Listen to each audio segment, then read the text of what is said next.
په افغانستان لغمان ولایت کې یو کورنۍ د پیرانانو د وجې خپل ټول سامانونه راایستلي دي چې وایي موږ د پیرانانو د وجې دومره تنګ یو چې موږ ته ډېر تاوانونه رسېدلي دي. زموږ پر کور باندې ډبرې راورېږي، اوبه خوټ کېږي، زموږ کور ته سلا بلا اور ولوېږي. د افغانستان د حکومت څخه د مرستې غوښتنه کړې ده. راځئ ټول حقیقت په دغه ویډیو کې راسره وګورئ. چې زه مولوي محمد اسماعیل ګجر د قرغیو په ولسوالۍ کې د قلټک نواباد کې تقریبا 15-20 کاله کېږي دلته زه اوسېدنه کوم او دلته زما استوګنځی ده، دلته ما زندګي او ژوند کوم. تقریبا دا 2 جمعې کېږي، د 2 جمعې کې شاوخوا زما کور د جنیاتو د طرف نه په تیږو باندې ویشتل کېده د شپې او د ورځې.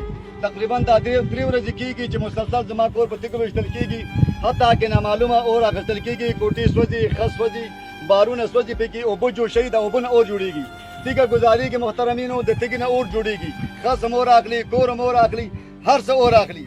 نو موږ تر دې خبرې ته اړ شو، دا زموږ د حالات دا کسان چې تاسو وینئ دا زموږ د دغې کلي علاقې او زموږ د کلي دا مشران، سپینګري، علما، ځوانان راغلي موږ سره د همکارۍ دپاره چې دا موږ سره د کالیو د سامانو د وسایطو په ویستلو کې موږ سره همکاري کوي. او موږ ډېر سخت اشد مشکلاتو کې اخته یو.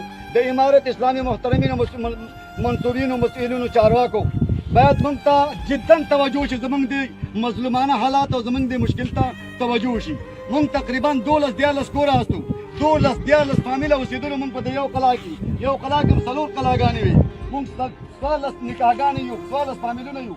دې ته موږ د جنیاتو پیریانو اړ کړلو، مختلفو ولایاتو نه موږ عاملین د پیریانو، علما، متخصصین، شیوخ موږ راوستو. هغوی دې جنیاتو د کافرو سره خبرې وکړلې. هغوی وایي چې دا ځای زموږ دی، دا زموږ مرکز دی، موږ 80,000-90,000 کسان یاستو، تر څو چې دا کور موږ ته پرې نه دی او دغه قلا نه ونه وځئ، تاسو ته موږ ستاسو بچیان مړ کوو، تاسو ته مالي او ځاني ځان اړوو. نو مهرباني وکړئ.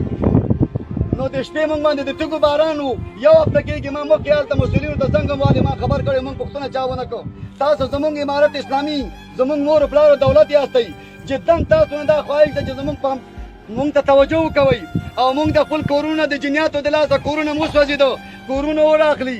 دا د کلي مشران راغلي دي، کورونه مور اخیستې، دا مشران راغلي دي، د کلي خلک موږ سره همکاري کوي.